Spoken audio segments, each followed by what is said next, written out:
you know something big is going on for that person. Now, there's an arousal that takes place in the nervous system when this occurs. But the arousal isn't fear. The arousal isn't pain. The arousal isn't anger. The arousal is ecstasy. The arousal is bliss. The arousal is connection.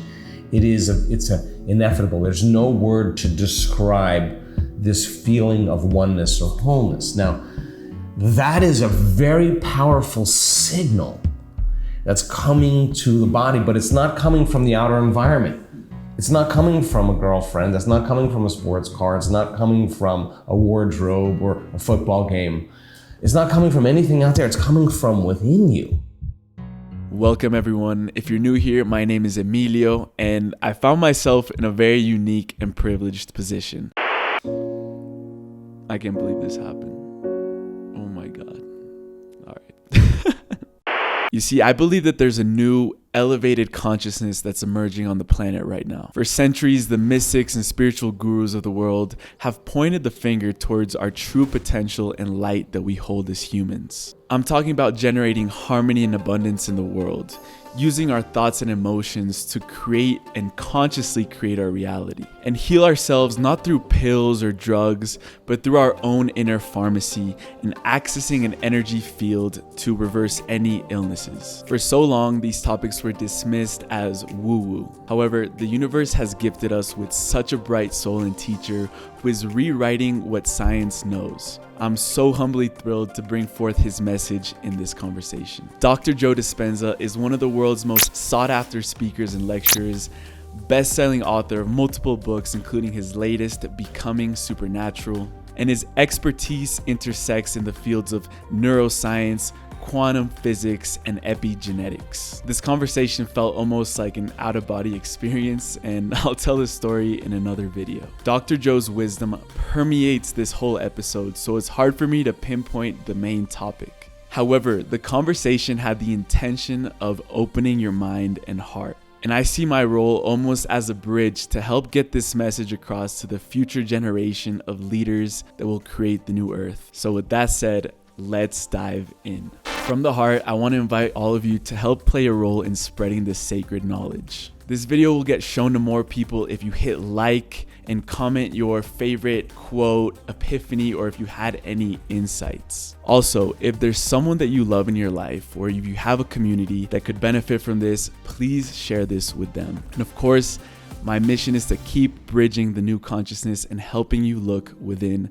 So subscribe to my channel for more empowering conversations like this one. And without further ado, ladies and gentlemen, Dr. Joe Dispenza.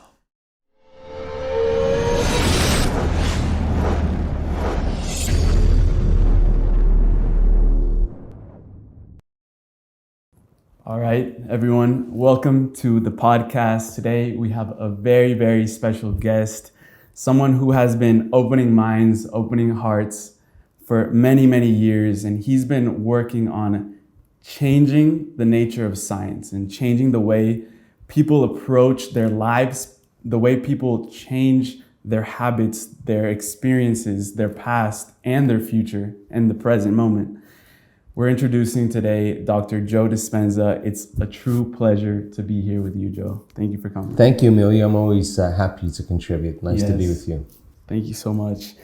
We're always hearing about the new consciousness. I think one thing I want to expand out and scope out is looking at the macro and then go into the micro aspects of how this whole transition is going on. We've had, Gary Zukav on the podcast. He talks about this new consciousness that's emerging for our species right now. And it's like, really, I want to set the context of where we are right now. We're just finishing off 2021. We just came from a very transitional year. 2020 forced us to go back into our houses, look inside. Concept in this podcast that we developed is looking within, tapping into that inner source that we all share. And I guess where I wanted to start with you is acknowledging the significance of what's going on right now in humanity and what you've kind of seen from the external, like from an outside perspective, looking in. Where are we right now as a species? Well, it's kind of interesting because I travel around the world and I have the opportunity to talk to all kinds of people. And one of the things that, independent of people's beliefs, political beliefs, religious beliefs, whatever, there seems to be a common thread that people feel like something's not right. And I think when you get to a point where you realize that no healthcare plan, no government, no religion is going to take care of you, then who is going to take care of you? And the answer is you, right?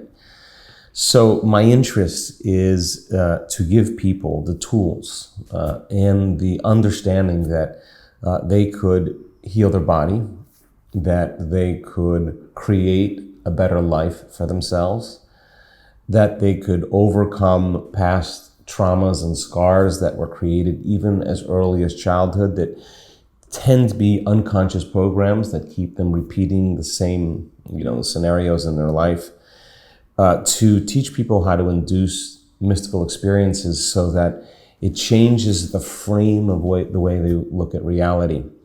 And so what an amazing time in history to be alive, because consciousness is awareness. And awareness is paying attention, and paying attention is noticing. So if a person lives a life, as an example, and is diagnosed with a health condition, what they're conscious of is just a certain number of choices that they could make based on the past, based on tradition, based on what's worked for normal or natural. But what happens when that person has done the chemotherapy, has done the surgery, has done the radiation, has done the vegan diet, has done the gluten-free diet, has done the ketogenic diet, has done all the things, all the exercise, and they still have the same health condition? It begs the question, if our personality creates our personal reality, and our personality is made up of how we think, how we act, and how we feel, then the present personality who's listening to this podcast has created the present personal reality called their life. Not their ex, not their parents, not their culture. They create their life. So the fundamental question is, if I want to change my life, then that means that I have to change, or nothing changes in my life until I change, right? So the person who's done all these treatments and still faced with a health condition, this is just an example, all of a sudden says, there's got to be another way. There's got to be something else. And so knowledge, information, when we learn knowledge, when we learn information, we make new connections in our brain. That's what learning is. We're forging synaptic connections. But that philosophical, theoretical, intellectual information is void of experience. Someone who takes that knowledge and applies it and personalizes, demonstrates it, initiates that knowledge, is now interested in the truth of the experience of that information. So the person then who becomes conscious that they could actually heal themselves by changing the way they think, the way they act, the way they feel. If I truly go into the experiment of no longer thinking the same way, no longer acting the same way, no longer feeling the same way, and I start thinking about what thoughts I do want to fire and wire in my brain, and if I do it with intention and attention, I'll begin to install neurological hardware. Keep doing it, and it becomes like a software program. It becomes a new voice in your head that goes from I can't to I can. No magic there. If you said, how would greatness live today? What would love look like today? What would be a greater expression of myself in the things that I do?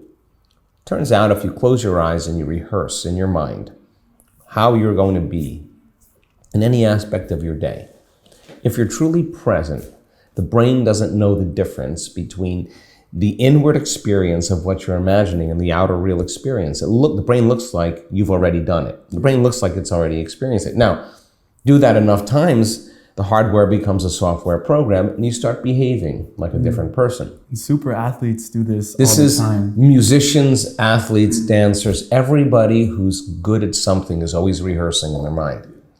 That rehearsal is just as important as the physical demonstration. It's priming the brain because the brain is a record of the past. Now you're actually making it a map to the future. You're installing circuits to use. If you said, God, I lived my whole life in guilt. I didn't know it was guilt, in shame or unworthiness, and self-doubt, insecurity, fear. And all of a sudden, you're looking at that emotion and you understand that emotion is actually down-regulating genes and creating disease. You figured that out, you read about it, it makes sense. Then all of the hatred, all the anger, all the bitterness you have to someone or something in your past is keeping you connected to the past. So you'd say, can I teach my body emotionally what a new future could feel like before it happens? Not waiting for your wealth to feel abundance, or waiting for your relationship to feel love, or waiting for your healing to feel gratitude. That's the old model of reality of cause and effect. This is about causing an effect. Turns out if you can elevate your emotional state and you can sustain that emotional state, your body's so objective that it doesn't know the difference between a real life experience that's creating that emotion and that emotion that you're creating by thought alone. Your body's actually believing it's living in a new reality, a new environment. Now, the environment signals the gene.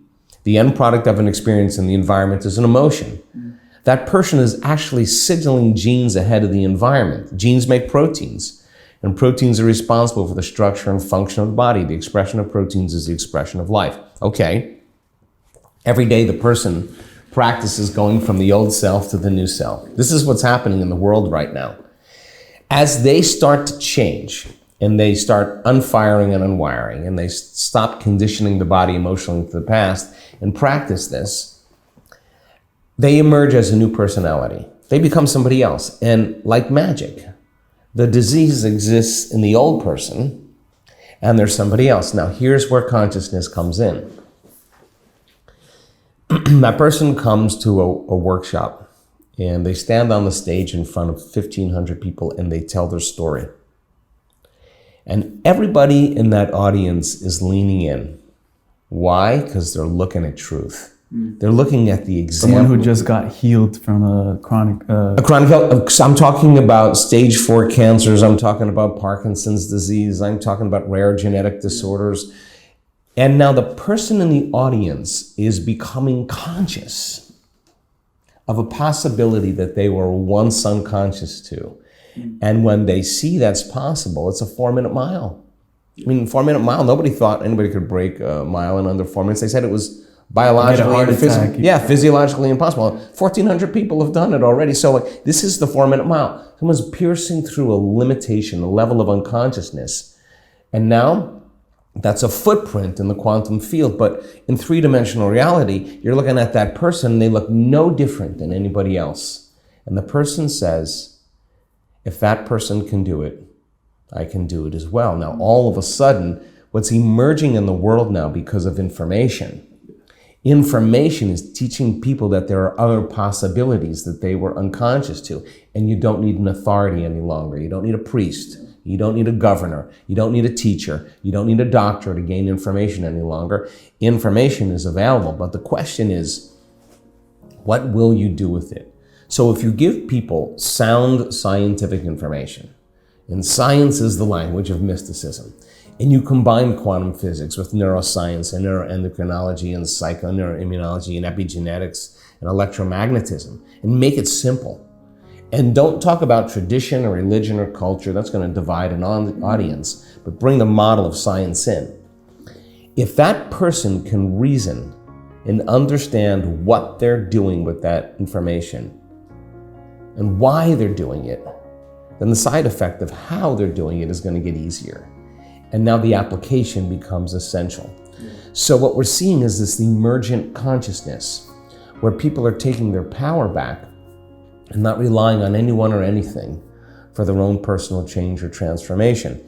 And I think that when you get enough people doing it, emergence in biology is a group of birds all moving in the same direction, of a school of fish all moving. The appearance is a larger organism. They're behaving in the exact same way. There's no leader.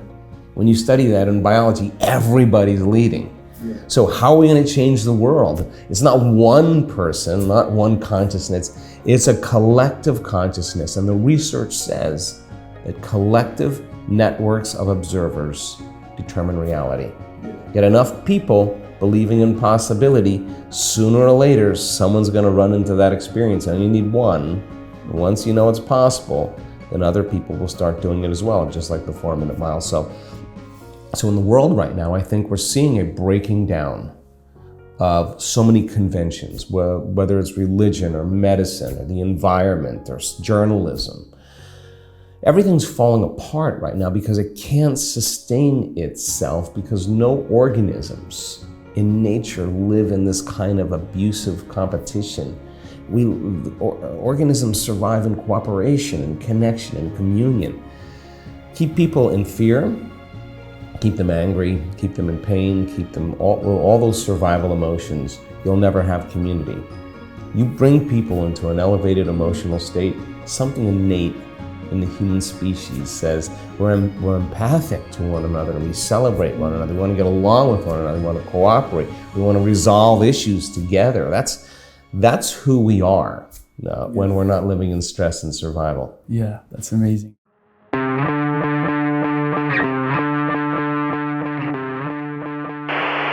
Hello, beautiful people. I wanted to introduce you guys to the company that made this episode possible. My great friend Matt Maruca and his team at Raw Optics have crafted one of the most beautiful and essential products that I own. The blue light blocking glasses have been an absolute game changer for me as I wear them religiously, the day and night lenses, so I can relax naturally, sleep like a baby at night, and wake up feeling super energized the next day.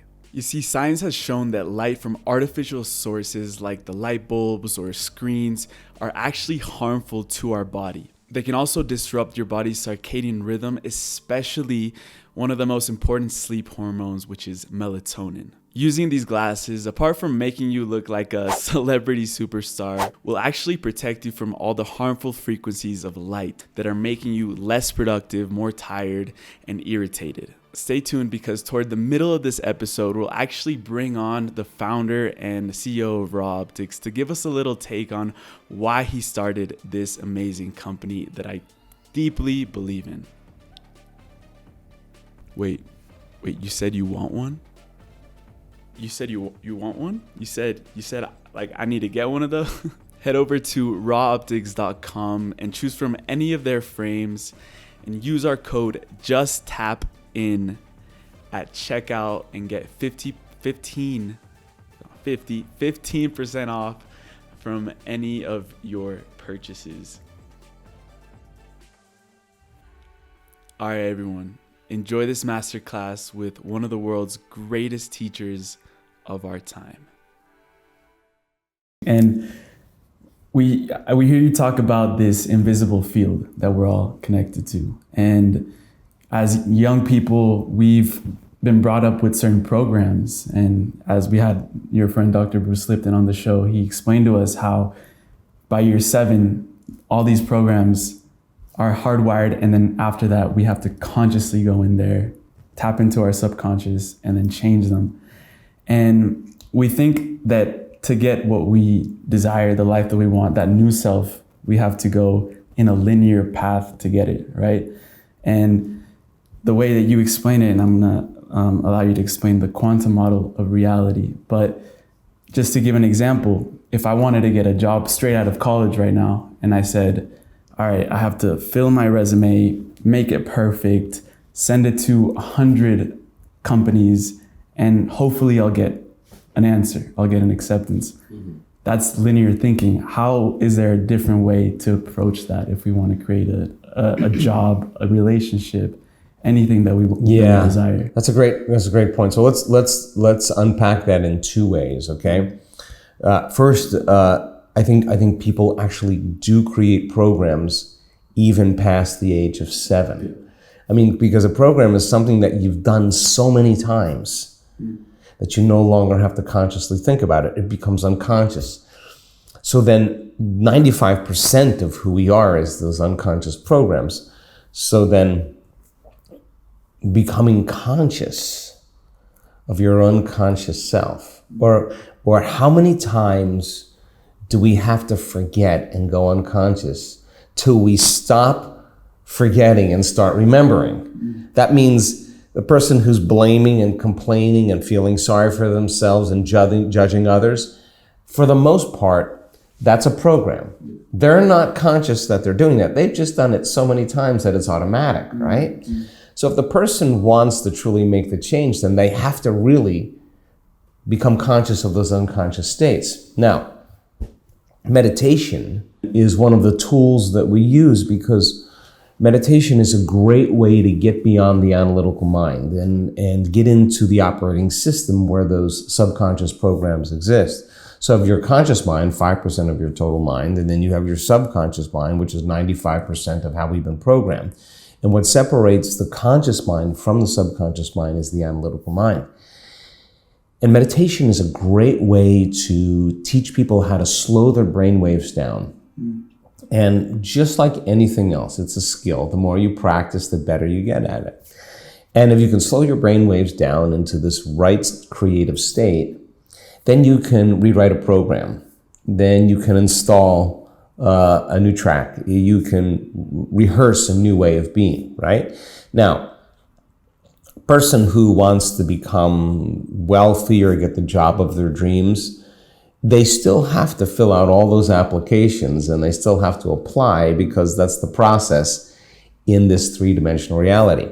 Now, everything that's in this three-dimensional reality, whether it's an object or a thing or a body or a person or a place we're sitting, everything gives us the illusion of separation. I'm here and you're there, and there's space and time between us. So the way we function in three-dimensional reality is if I'm aware that I'm sitting here and I want to walk to the other side of the room, to the door over there, I become aware that I'm here, but I'm separate from that other point of awareness over there. And the way I get from here to there is I have to do something. So in this plane of demonstration, I got to move through space. I got to move my body through space. And when I move through space, it takes time. So time is a function of moving through space, one point of consciousness to another point of consciousness. The thought of me being here and the experience of me being there takes time, cause and effect. But then there's me here, I'm sitting here, then I have my dream job, right? And my brain automatically creates my job somewhere out in my future over there. I'm separate from it, right? So I'm separate from my future, just like I'm separate from something else. And so then the only way that I can get to that future is I got to do a lot of things. I got to work hard, I got to fill out applications, I got to talk to the right people, I got to go on interviews. And this is how we function in three-dimensional reality. Is that like a masculine perspective? No, it's just the way we function in the world, right? So everything we want is going to take time and energy, right? Because really, we're matter trying to change matter. And if you're matter trying to change matter, it's just going to take time. And when it doesn't work, and you get angry and frustrated and impatient, try to manipulate outcomes. We fight for outcomes. We compete for outcomes because we're matter trying to change matter. Now, learn the skills, make the right choices, make the right sacrifices, and meet the right people. And in time, you may get that job. Nothing wrong with that. That's how we create in this three-dimensional world. There's an invisible field of energy that exists beyond this relative space and time. And there's no objects there, there's no people there, there's no bodies, there's no things, there's no places, there isn't even time, right? Now that's a really big concept for people to wrap their mind around because it's nothing material there, nothing physical. It's a vacuum, void of anything material. What we learned in our research is that if you teach people how to take their attention off of everything physical and material, everything known, there comes a moment where the brain begins to switch and we put our attention, instead of on matter, we put our attention on energy. And the quantum field is an invisible field of energy, of frequency, that's filled, fertile with possibility and information. So now, this invisible field of energy connects everything physical and material. In fact, most people, when they study matter, they see matter as emitting a field. But according to the quantum, it's not matter that's emitting the field. It's actually the field that's slowing down in frequency and creating matter. Okay, now if you can reverse that and get a person to a point where they're not their face, they're not their culture, they're not their age, they're not their profession, they're not their diet, they're not a son, or they're not a mother, they're not aware of their cell phone, they're not aware of their car. They're literally, their attention is completely in the present moment.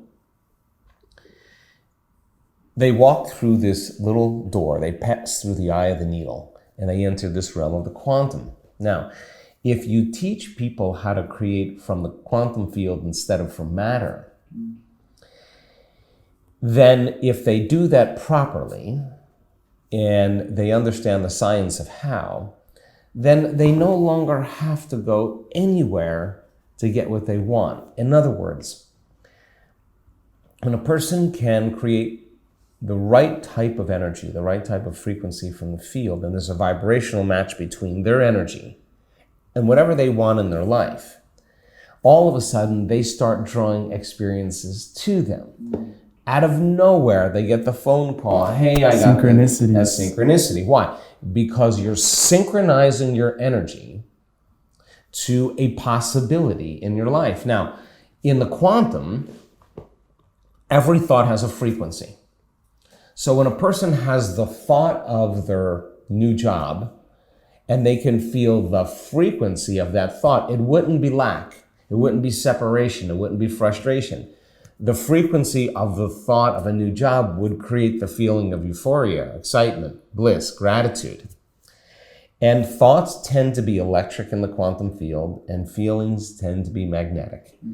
And now we teach people how to create a Wi-Fi signal when they connect to the field, and they literally change their energy. The thought being the electrical charge, the feeling being the magnetic charge, and how you think and how you feel is broadcasting energy. Now, there's a little bit more that has to happen, because you have to have coherence in your brain. The brain's got to be very orderly, and it's emitting a field. And the heart, which it can do with stress. Stress is static. Stress, you disconnect, because all of your attention is going on everything physical and material, and you're drawing from this energy that's surrounding your body, and you're turning it into chemistry, and now you're isolated, you're separate. So we teach people how to get that brain coherence going and that heart coherence going, and coherence is rhythm and order. And now you have this Wi-Fi signal, and when there's a vibrational match, or you've synchronized your energy to synchronicity, those serendipities, those coincidences, those synchronicities, those opportunities start coming to you. Now, what's the cool part about that? It seems like there's a shortening of time between the thought of what you want and the experience of what you want, between cause and effect. When we create from the field instead of from matter, if we get really good at it, then the feedback that we experience in our life is letting us know that we're doing something correctly. And when you start getting the phone call or the email or the introduction to somebody, and you scratch your head and you go, oh my God, I'm the creator of my life. And all of a sudden, the next day, your belief in what's possible grows dramatically. So when you sit down to do it the next time, you get better at it. And all of a sudden, more synchronicities start to happen. And so the side effect of it is, and this is what I'm proud of in our community, is that people do the work. They don't do it because they have to do it. They do it because they don't want the magic to end. They want the synchronicities to keep happening. Now, as a young adult like you, it's good to learn both. It's good to learn how to function in a three-dimensional world. But when you look at the advantage of creating what you want, that becomes the exciting part, because now you don't have to force and control outcomes. You just have to create from the field, and then you get up from your meditation. Then your job is to stay in that state, not to return back to where is it hasn't happened yet. You just return back to the old person, right? In separation. If you're living in the feeling of your future every single day, you would never look for it. Why would you look for it if it feels like it's already happened? That's when the magic starts to occur. So this is the experiment called life. And this experiment says that there's infinite possibilities that you get to experience and create. So the person who heals themselves for chronic health condition, the next fundamental question would be, if I heal myself, can I heal somebody else? What's the science behind that? And now we know that that's possible. Now that you can heal somebody else, is it possible for the person to even be in the room? Can you do it when they're 2,500 miles away? If you understand the quantum and you build a model, you can produce effects non-locally. And now we're measuring that. So all of these possibilities that were once never even thought as possible, people understand are possible, and not only possible, they're witnessing the outcome. So we would never know what the next possibility could be until we have the experience, and that experience opens our mind to how many other possibilities can happen from that, and it's a never-ending process. Yeah, I want to get into the concept just to get I know you're really passionate about the mystical, and that's something that I am very, very curious about. And I've heard you talk about how we can actually travel to these dimensions where that future self exists. How do you explain it when it's a dimensional thing? Wow, okay. So in this realm called space-time, this three-dimensional reality, if you just look at the science behind space-time, there's an infinite amount of space. Space is eternal. There's no end to space, right? And as I said, we experience time moving through space. And we got to play by the rules of classical Newtonian physics. And the way that we create in three-dimensional reality is that you see someone that's got the nice sports car and you don't have it. And the moment you experience lack that you don't have it, but you want it, then the lack says, I got to get busy getting that. Which is social media. Yeah, of course. Everything you feed yourself. Yeah, to keep you consuming, to keep you interested, right? So there's nothing wrong with that. We found that when people really do take somebody to nobody, from someone to no one, from something to nothing, from somewhere to nowhere, from some time to no time, there are dramatic changes that take place in the brain and body, dramatic levels of order we start to see. There's a level of coherence, a synchronization that takes place in the nervous system. Now, if they do that properly, then we could say then, if you're not your body, if you're not anything you're identifying with in your environment, and you're not thinking about time, well, who are you? You're consciousness. You're aware of nothing. You're in this void, right? In this vacuum. Now, that realm that you pass into is fertile, as I said, with frequency, with information. Every thought has a frequency there. In this realm called time-space, it's inverse to space-time. The rules are completely different. There's nothing physical. It's frequency. It's energy. It's vibration. It's thought. It's consciousness. It's information.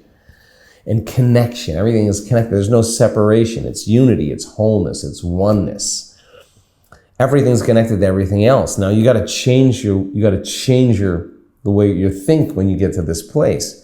So now, in time space, there's an infinite amount of time. Instead of space being eternal, time is eternal. So there's one infinite present moment, one eternal now. Okay, now let's think about that.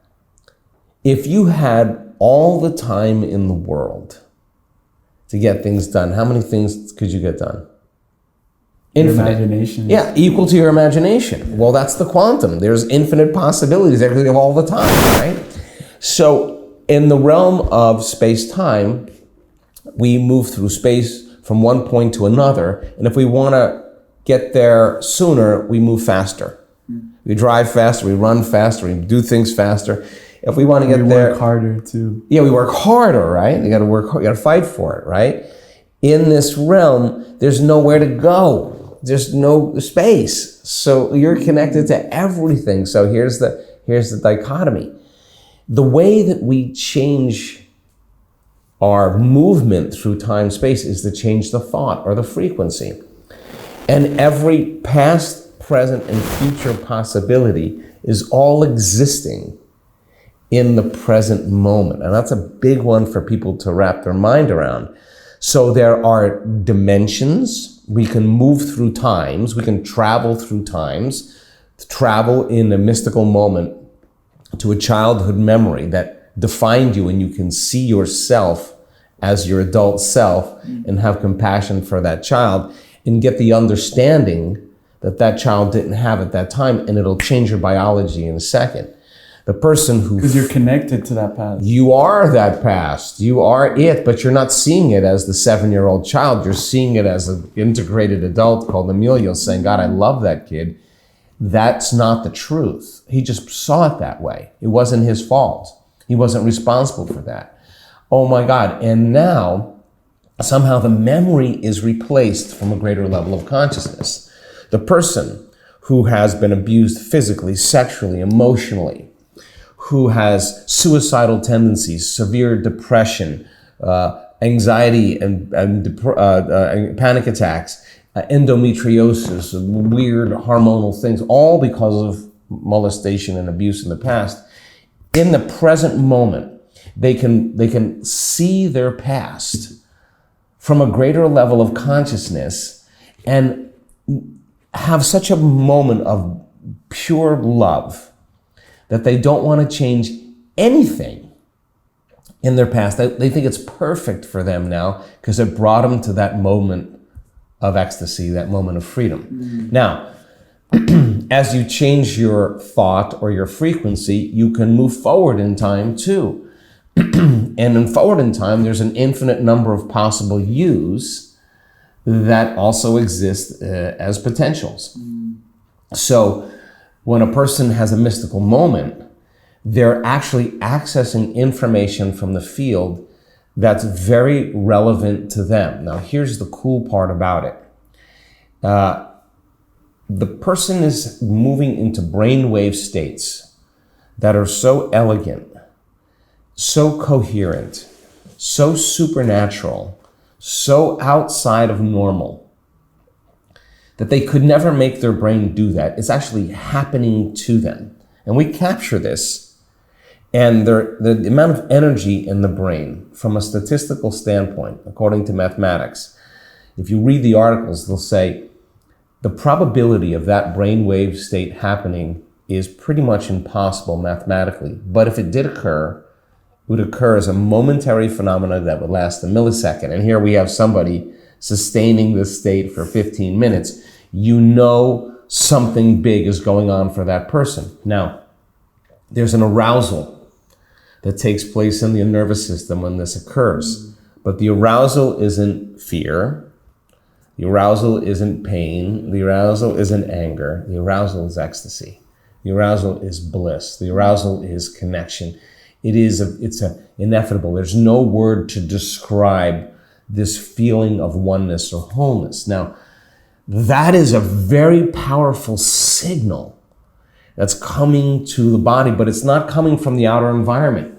It's not coming from a girlfriend. It's not coming from a sports car. It's not coming from a wardrobe or a football game. It's not coming from anything out there. It's coming from within you, right? And so when a person learns how to slow their brainwaves down, and they move from the beta brainwave state, we're in beta right now, we're conscious and aware that we're in three-dimensional reality. Tiger runs through the room here. We move into high beta. That's an alarm. We're fear. We have our heightened senses, right? Our senses are heightened. There's danger. Our body gets a rush of adrenaline. We feel like our attention is on the environment. That's where the danger is. And we got a certain amount of time to get from here to there. And we're going to move as fast as we can. That's what stress and survival does. And people spend 70% of their life living in the state, right? So then you teach people then a formula to learn how to slow their brainwaves down from beta to alpha. And when they do that, they cross the analytical mind. They stop thinking and analyzing. And in alpha, the voice in your head goes away. And instead of hearing that chatter, in alpha, you're more creative. You see in images and pictures. It's a state of imagination, right? It's a creative state. But if you're in survival all the time, it's not a time to create. So it's not a time to disconnect from your environment. There's danger out there, right? But if you teach people the formula on how to do that, they move into alpha. And they move out of that high beta state. When you're in high beta, what you're doing is you're perceiving that there's a danger, a threat, that it could get worse. You can't predict what's going to happen. You can't control what's going to happen. And the alarm system switches on. And then you're trying to control everything in your life. You're shifting your attention from one person, to another object, to another thing, to another place, to another meeting, to another text.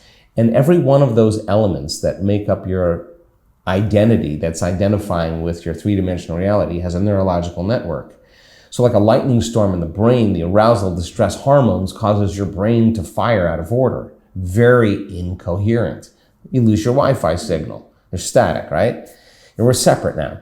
The heart, which is pumping and racing because there's a tiger, or at least from a primitive perspective, we're believing there's a tiger in the room, but what if it's just your coworker or your relative? And now the heart is pumping blood against a closed system. You're not running, you're not fighting, and you're not hiding. And the incoherence in the brain and the heart, when the waves come together, when they're out of order, they're destructive, and we lose energy in our brain and our heart. So we can't think, we can't trust, we can't dream. The heart is the creative center, right? So now the person is completely out of order. They're narrowing or over-focusing on all the things that they're obsessing about that could be the next moment where that could happen again. When a person broadens their focus and they start to slow their brainwaves down and move into alpha, by putting their attention on that frequency, on that energy, on nothing, there's an entrainment that starts to happen in the brain, and the brain starts to synchronize. And different parts of the brain that were once firing out of order, larger communities start to form together, and what syncs in the brain links in the brain. So all of a sudden you see the brain going, the whole entire brain, on the same rhythm, on the same wavelength. The person's experiencing wholeness, right? If you could teach a person how to actually allow their body to start to fall asleep, but at the same time they stay awake, that's called theta.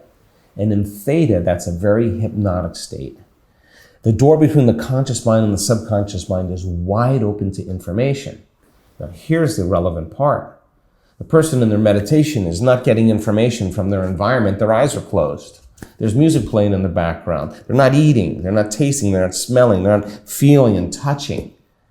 Where's the information coming from? Well, when they move into theta, if their body can move into a light sleep while they stay conscious and awake, and they're suggestible to information, but the information isn't coming from the environment, there's only one other place information can come from, and that's from the field.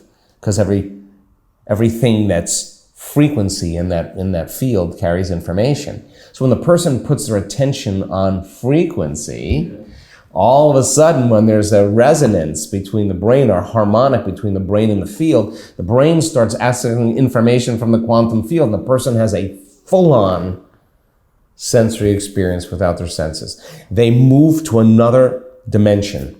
And when I say full-on sensory experience without their senses, I mean it's more real than this, where we're sitting right now. So think about this.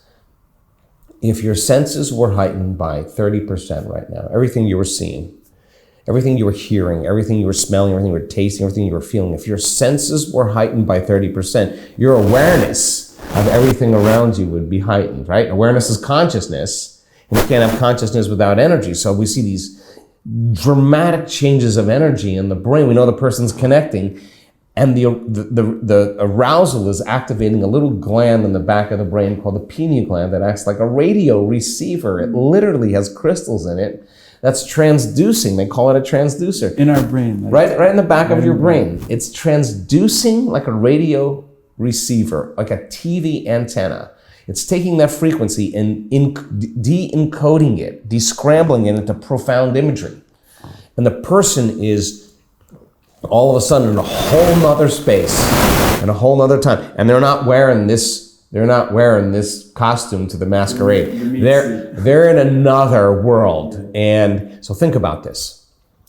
Full-on sensory experience without your senses, more real than the realm that you're currently in. Without any external Without no exogenous substances, no plant medicine, no nothing. The derivatives that are made from the pineal gland fit into the same receptor sites as serotonin and melatonin, but they're an upgraded version of melatonin. Now, melatonin already causes you to dream, but now you are going to lucid dream.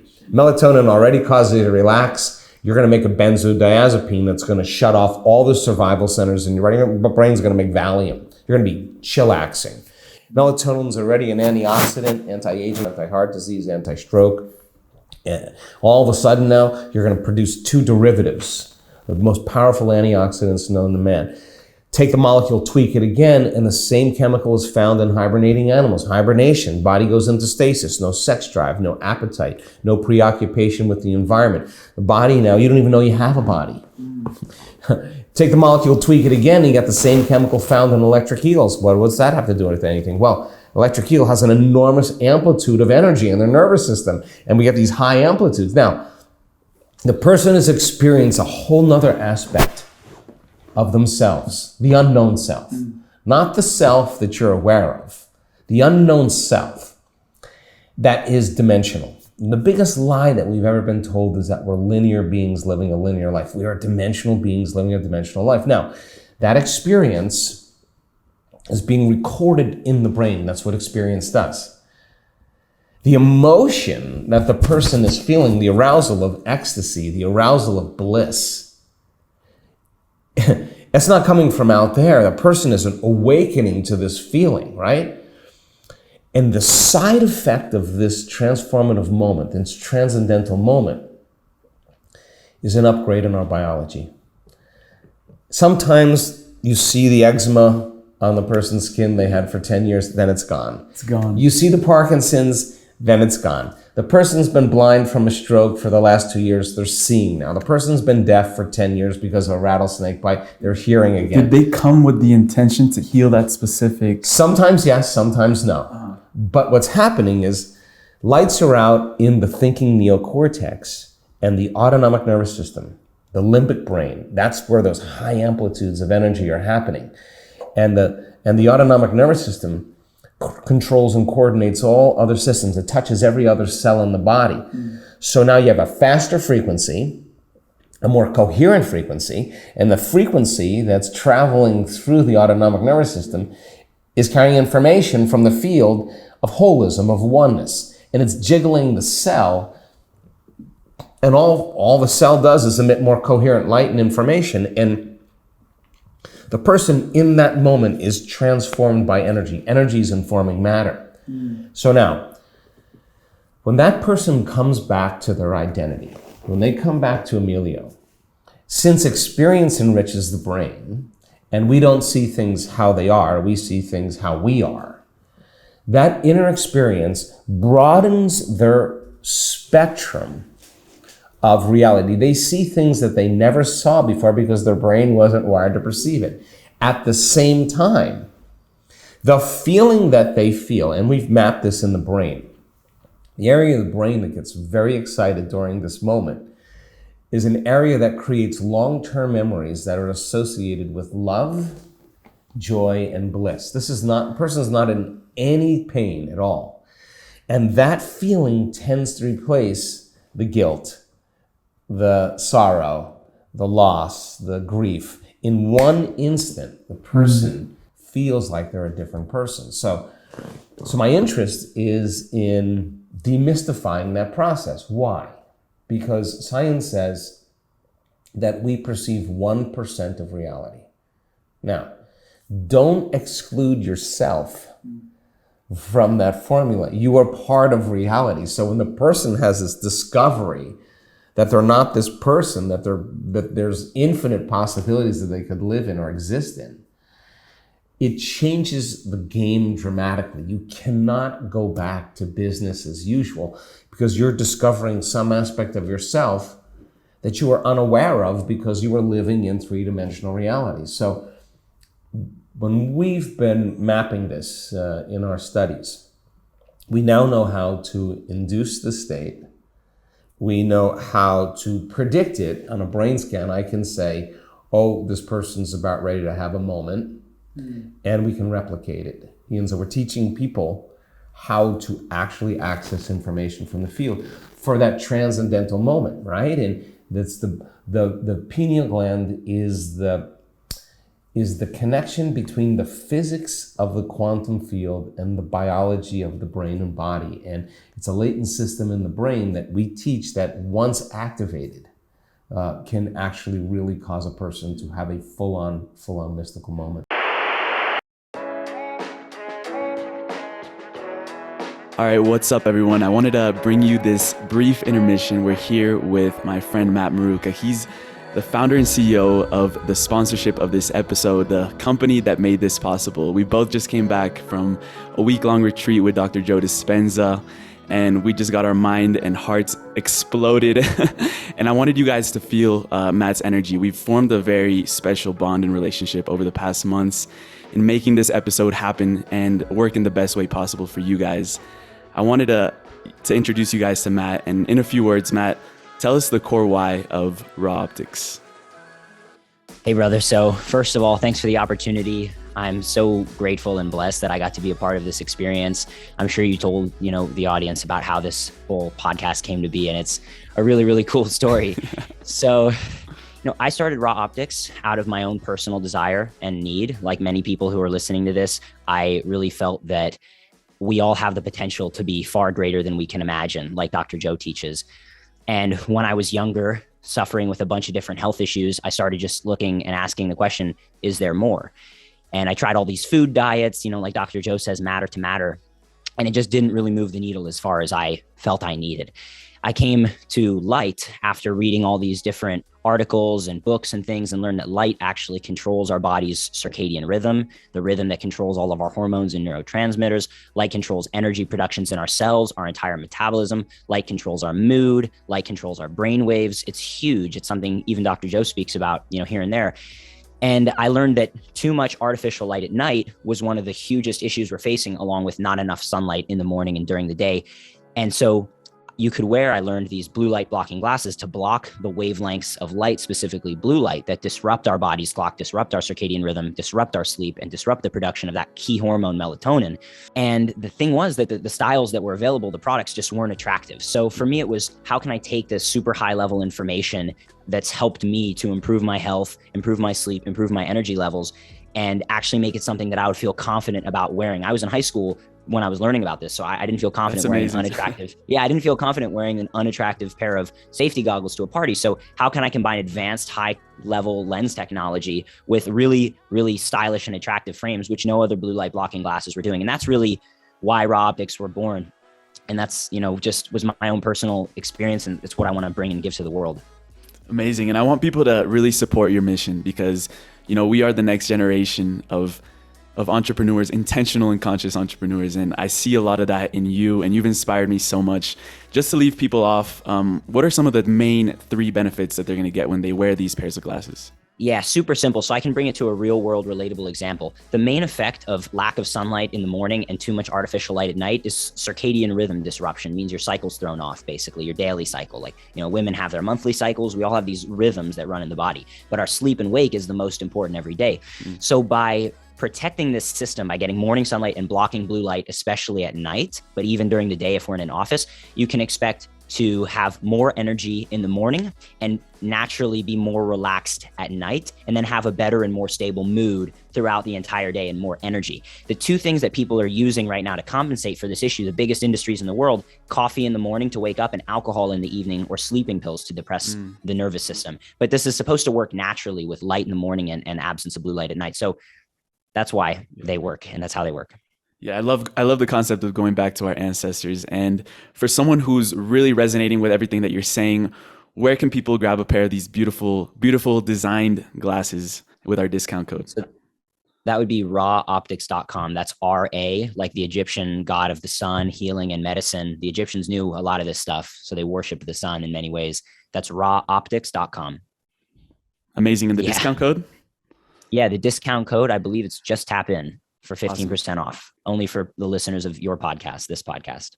Let's do it. And the next phase of this podcast with Dr. Joe Dispenza is coming up right now. Get ready.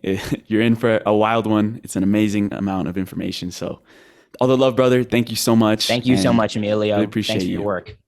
You too. If you look at, and we looked at 1,000 people, we're measuring intelligence or height or weight or whatever, you see the same bell curve, right? And you divide it in 3, and then as it gets down towards the bottom, there's less people here, really great eyesight, really poor eyesight. 3 standard deviations outside of normal, you're really good. Like you're the Michael Jordan, right? You're the Tiger Woods. You're in that small percent. three standard deviations. That's really great at something. This is 300 standard deviations. That's another 297 of those past that point. That's the amount of energy that's going on in this guy's brain. And he's hooked up. He's touching the divine. I mean, he's not separate any longer. He's hooked up. And the information that the brain is downloading is telling him that the past, present, and future all makes sense. It's right there. He sees the whole thing. He's not in the labyrinth of life.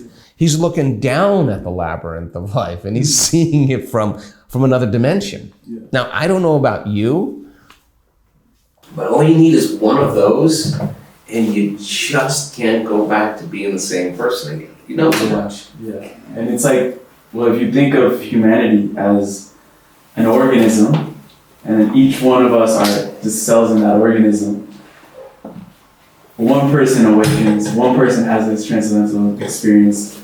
Like, you were living this in your in-person events. Like, what is the energy like in those events? Yeah.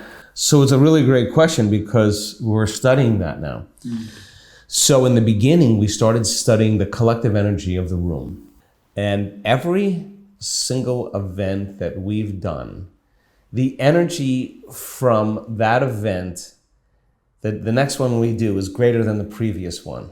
And we started seeing this scale of energy going up in the room dramatically. Then we thought, okay, well, how does it affect people? You know, how does it really affect people? So like 1,000 people, put them in a room, teach them how to elevate their energy, open their heart, put 50 people in the front of the room wearing heart rate monitors. And they're just sitting there. And the rest of the room is having the intent that the people wearing those heart rate monitors, that their lives be enriched, that their bodies be healed, that their dreams come true, that the mystical find them. Just for 10 minutes. 10 minutes. And at the exact same time, the exact same day, in the exact same meditation, all those people that are wearing those heart rate monitors, their heart goes into coherence. Yeah. So all of a sudden there's non-local effects. Now, what's the significance of that? You get a collective group of people. That's not the number of people with like a stadium full of people cheering. That's a lot of energy, but it's entropic, it's misdirected, it's disorderly.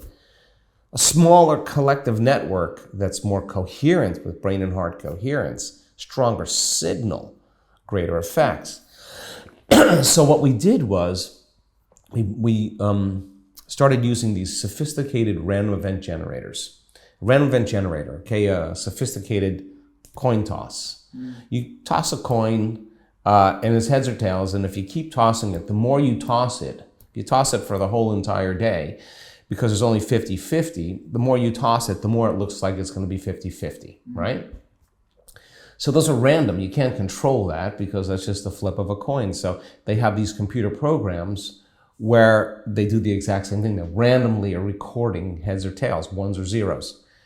And the coin is tossed 1,000 times in 1 second. So it's a lot of random moments. So you get a collective network of people together with brain and heart coherence. And what we've discovered is that the influence of random events go from being random to becoming more intentional. In other words, what we're seeing is that all of a sudden it's no longer random. That we have 1,000 people in the room or 2,000 people in the room.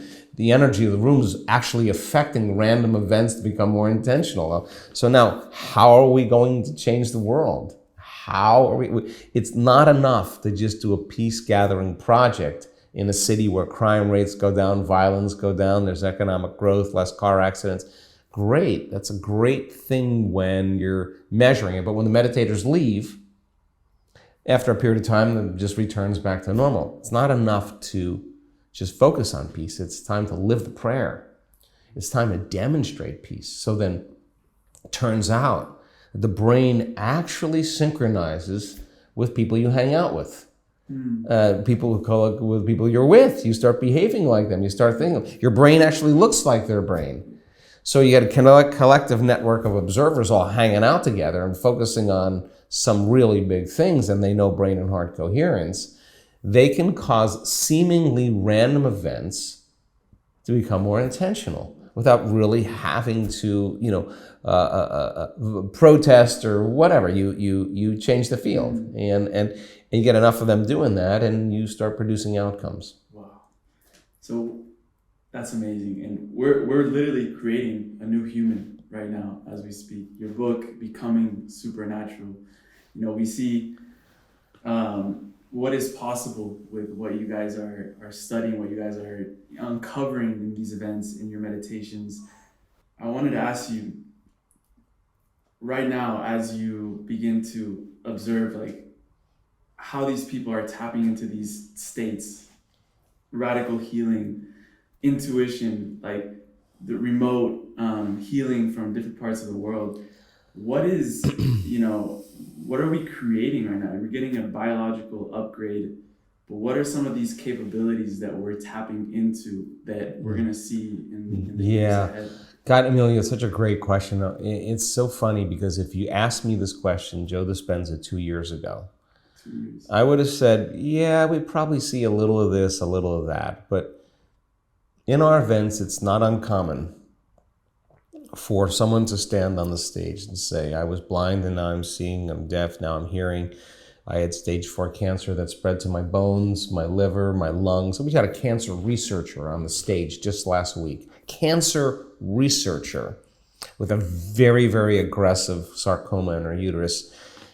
The prognosis is poor. She was unresponsive to every treatment. She's a cancer researcher. She starts doing the work.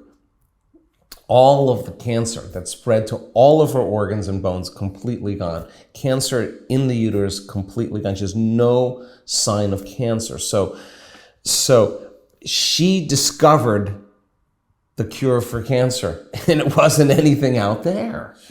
She discovered it within her. She has no evidence of cancer in her body. Now, metastatic cancer, when it spreads to bones or to organs, typically, very rarely does that reverse, right? So now you're seeing someone reverse a stage 4 cancer, and that's becoming the new normal in our work. People are actually understanding that it is possible because they're witnessing it. That's one side. We've done such extensive measurements on brain states. We've had over 18,000 brain scans. We've studied hearts when you're anxious, when you're resentful, when you're impatient, when you're frustrated, compared to a heart that is loving and kind and caring and grateful. It's a very different experience for the heart, and we want our students to be able to do that on a consistent basis.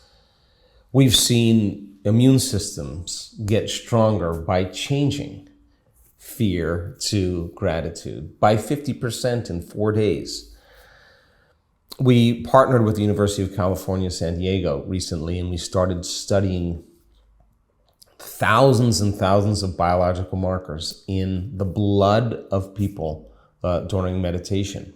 Now, we have such great evidence to show that there's something very profound that happens when a person has a transcendental moment and they have an interaction with energy. When they hit those elegant states, they sometimes come to events as sick. We draw their blood at the beginning of their event, and we see what happens to their brain, we see what happens to their heart, and we know this person has had a profound moment, and we draw their blood and we measure everything afterwards. If we take the plasma of those individuals as an example, and we take a pseudovirus that looks just like SARS-CoV-2, or we actually take, now recently, we actually did the actual SARS virus, and we put that virus in the presence of that person, that advanced meditator that had that transcendental moment, there's a consistent resistance to the virus. The virus cannot enter the cell of that person. In people that are novice meditators, and they come to a week-long event, some of the virus enters their cell and some of the virus stays out. So there's somewhat of an immunity. In all the controls, they get infected. All right, so we know now that there's some agent, some cofactor in the blood when a person has this moment. So we've gone through some extensive scientific studies, and we actually isolated the very protein that stops the virus from entering the cell. And if we take that protein and we put it in the infected plasma of the controls, all of the infected controls become uninfected. Now, we're not getting that from anywhere out there. We're actually finding it in someone who has had a moment where they've interacted with oneness, with wholeness. And whether there's some change in energy in the blood and there's some proteins being released, but we're starting to discover there's some powerful agents when this occurs. Take the blood of that advanced meditator and take their plasma and put it in a uterine cancer cell. And the cancer cells, the mitochondria, the powerhouses of the cells, are switched on and they're pumping out a lot of energy. That's why they're almost immortal. If we take the blood of the advanced meditator and we subject it to a uterine cancer cell, 75% of the energy comes out of the mitochondria. It takes the wind out of the sails. Take the plasma of the same advanced meditator and put it on a neuron that has Alzheimer's and produces the amyloid protein, and there's a significant change in the gene expression of the Alzheimer gene. Take that person then and subject their blood to the variants, the lambda variant, the delta variant, the beta variant, and the same thing occurs. They're resistant to the virus. Now, what does that mean? Okay, if you really think about this, it would suggest that there's very dramatic environmental changes taking place from a scientific standpoint. Anybody who sees this kind of gene expression change or change in biology, they would say, oh my God, it suggests that there's a dramatic change in the environment. The problem is the person is sitting in a ballroom in a hotel. There's not a lot of things going on in a ballroom in a hotel. It's not a changing environment. Where is all that change coming from? Information from the field. So we have great testimony in our community of people that have reversed all kinds of things, and people have created all kinds of wealth and created all kinds of mystical moments. And we have really great evidence in our scientific studies, and evidence is the loudest voice. It is the voice that makes the biggest difference. So what kind of human being then, who has trained themselves to no longer be victim to their environment? If I said to you, Emilio, what's up with you today? And you say, oh, I'm sad because of this person or this circumstance. I would say, oh, you mean that person or that circumstance is controlling the way you feel and the way you think. Well, anything that's controlling the way you feel and the way you think, you're victim to. So then, when things are good, you feel good. When things are bad, you feel bad, right? And if you feel bad, then you look for something out there to make this feeling go away. But then when the novelty or the event is over, here comes that feeling again, and you got to go chase something else. Well, the response for many people to their environment is actually weakening their body. The stress response, they react to some event, and their reaction to the event is actually weakening the organism. Now, short term, it's cool. All organisms can handle that. But the long-term effects of that just diminishes or taps the body's resources of vital energy. There's no energy to heal. There's no energy for growth and repair. So what we're suggesting is that when the person becomes less victim to their environment and realizing that they're more of the creator of their environment, and their response to the environment weakens them less because they know how to self-regulate and change, they'll be less susceptible to things in their environment, large or small.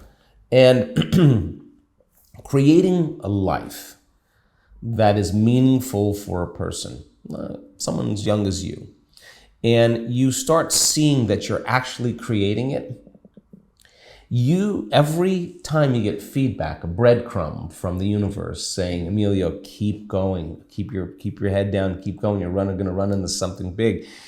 All of those things are convincing you that you are not the victim to your life, that you're actually the creator of your life. And people who actually do this, it's not that you react. The question is how long you react.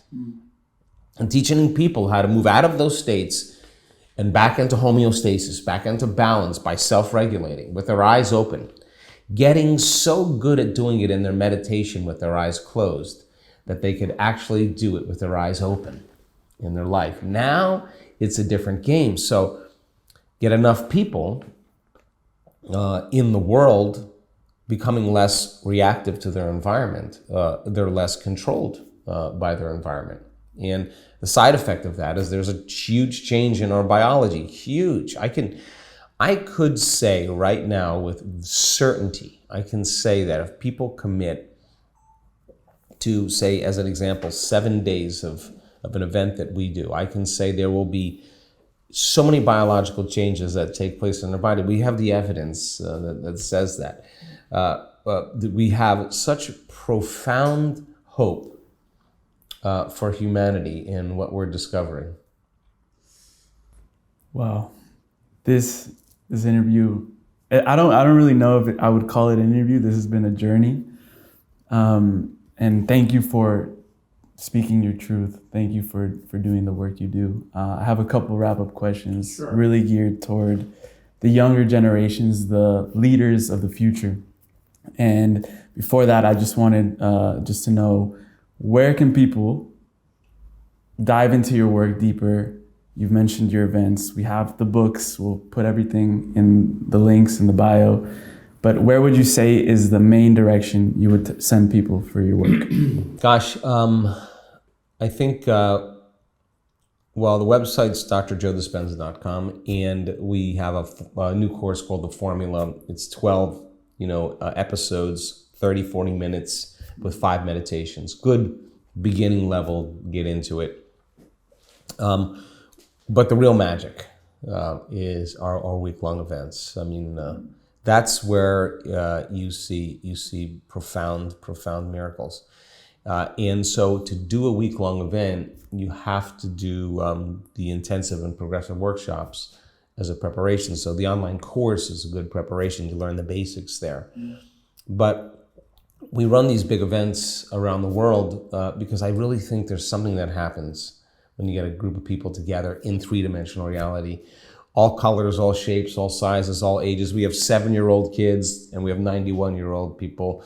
We had 76 different countries come to the event we did in Turkey a couple of weeks ago. So we have a huge global community. What's come out of that, Emilio, that's been so moving for me is this youth community.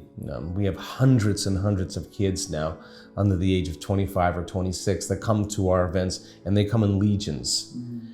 And I love this because they're not seduced by the world like everybody else. They want to find out answers. They're interested in important conversations. I want them to understand that there's a neuroscience of culture and that there's a neuroscience of leadership.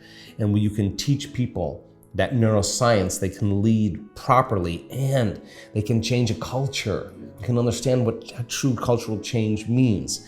And it's not anything different that any other cultural leader did, whether it was Nelson Mandela or the Dalai Lama or Mahatma Gandhi or William Wallace or whoever it was.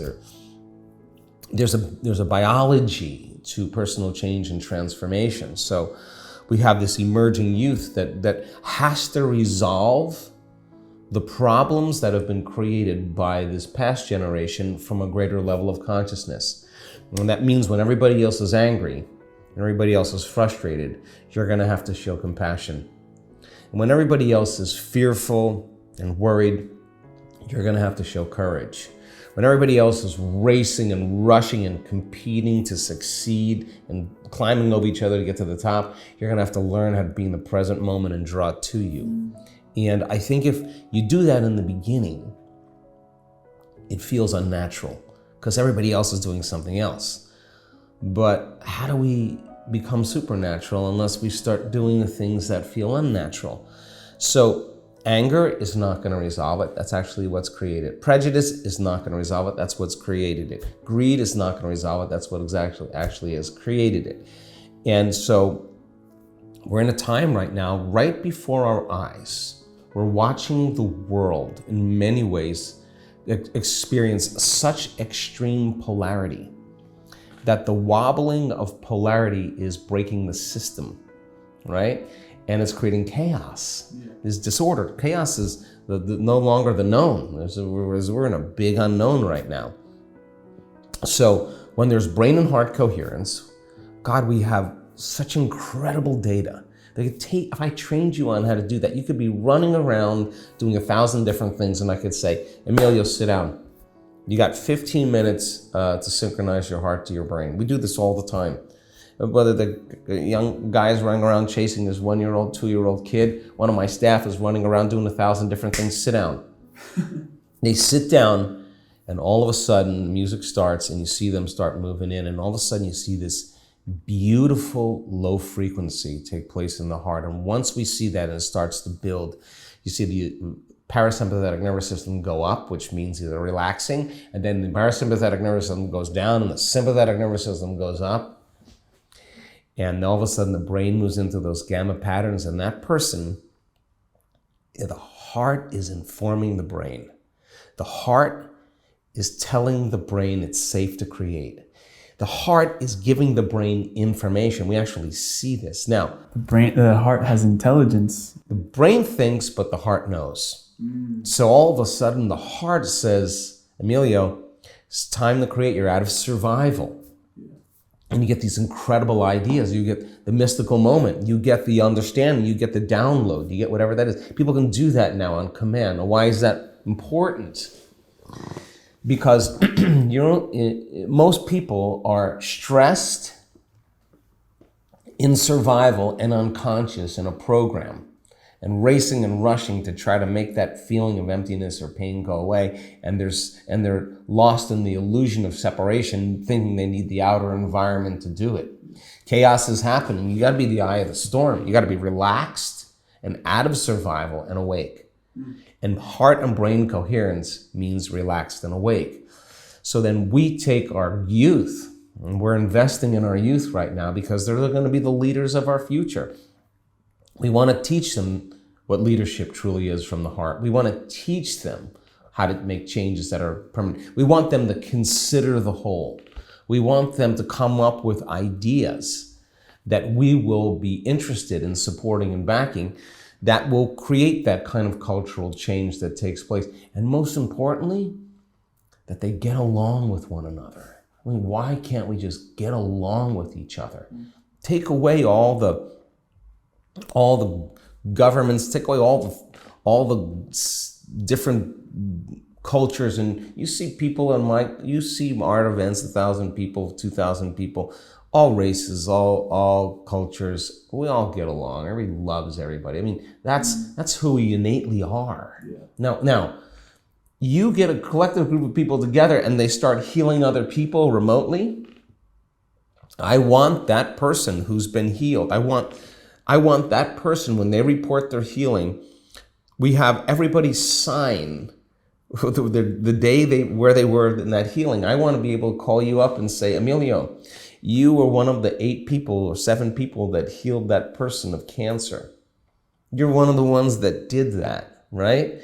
Now, there's an empathy that takes place in human beings. It's beautiful. It's so deep when you're part of someone else's change. That's what the tribe does. That's what the species of human beings should be doing when they're not in survival. We should be informing one another. We should be supporting one another. We should be honoring one another.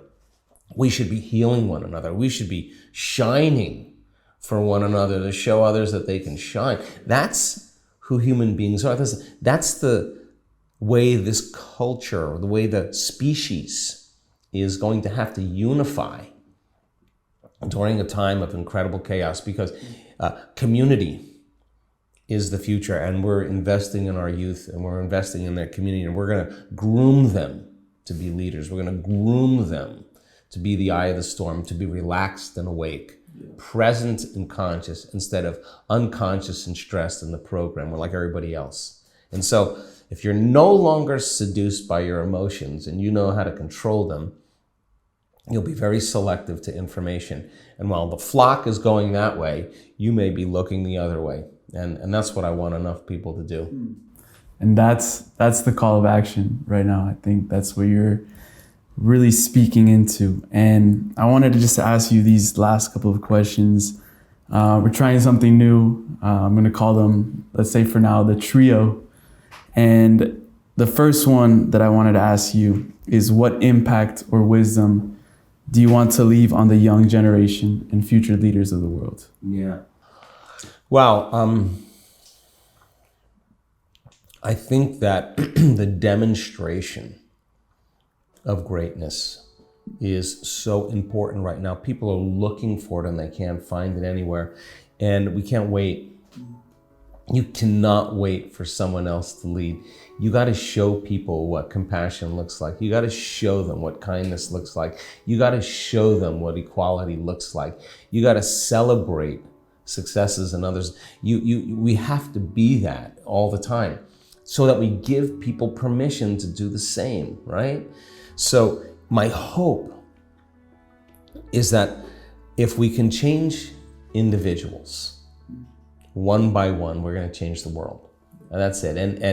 And at the end of a 1 week long event, I would say that 99% of the people that come to that week-long event are not the same person that got there. Now, when they go back into their life, and all of a sudden, they're not doing anything differently, but people say to them all the time, what's up with you? What happened to you? You got a new drug? You got a new girlfriend? You got a boyfriend? What's going on? No, nothing. Because they're at a phase. The memory of that person is not matching the projection of what they see in front of them. They're at a phase, right? So you got enough people remembering that they're the creators of their life, that they actually do control their emotions, that they actually have the ability, no matter who they are, to create the life they want. And just making the time to do it is so important. So I have great hope at this time in the world right now that all the things that are falling apart have to fall apart, and our youth are going to be our leaders, and we have to demonstrate, we have to teach them how to demonstrate what that looks like, and they have to be impeccable when they do it. Yeah, that was beautiful. And what would be one supernatural ability that you would invite the next generation to practice, develop, and act with in their daily lives? Oh, relaxed and awake. Instead of unconscious and stressed. Relaxed and awake. Heart and brain coherence. It's an elegant dance, because when the heart is informing the brain, the information that's coming from the heart is not coming from a television commercial. It's not coming from social media. It's not coming from news. It's not that information is not where you're getting. Your heart is informing the brain, and it's an elegant dance. And so when your heart gives you that information that's relevant to you, you will know exactly which way to move. You won't need anybody to tell you. You will know. So I would love for that to become a skill, and to be so good at it that you can do it with your eyes open as well as your eyes closed. What is one universal law that you have found to be most undervalued or misunderstood by most people? That we are all connected to this invisible field of energy, and the problem is if you're unaware of it, it doesn't exist for you. Just like when you're unaware of your nose, it doesn't exist for you. But the moment you become aware of it, it exists. So how much of our waking day do we put our attention on the material world, on matter? And how much of our waking day do we put our attention on energy and information? Practicing every day, connecting to that invisible field. Just because you can't see it doesn't mean it doesn't exist. We are fish in water asking for a drink. So then by practicing connecting to that field, every time a person can feel it, notice it, experience it, pay attention to it, relax into it, surrender to it, become it. Every experience that they have with it makes connections in their brain for them to perceive more of it. And if you get enough networks of neurons firing and like that, you will feel connected to it. So practicing creating and connecting is so essential. Our senses fool us into the hallucination of this illusion of separation. Practicing putting your attention on energy instead of matter. I swear to you, it's real. And the more you do it, the more you interact with it, the more the universe conspires in your favor. The Alchemist quote. I love that. Dr. Joe, this has been such a pleasure, such a treat to be here with you. From my generation to yours, thank you for being a leader. Thank you for going out of your own way to heal people, to teach people these methods to go within themselves. And I think it's really special what we're all learning from you, from your wisdom, from your energy. I think we can all feel it in this room. You can definitely feel that energy, and I know that you're living your truth, you're living the truth. So I appreciate you so much. Best of love, best of luck on everything that you're doing. And I would love to do this again sometime and just go deeper into these amazing concepts. And thank you for the work that you're doing, because you're changing the world also. I mean, giving people the right information, and the right use of information, that righteousness, is what we need. And so you're contributing to the whole, and that's admirable. You're doing great, bro. You're going to be so good if you keep this up. Thank you. Yeah, you're going to do so good if you keep this up. Yeah, bro. Thank you.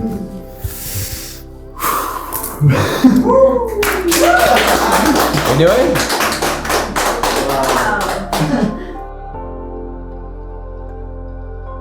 That's a wrap, everyone. My sincere hope is that this conversation shifted something inside you.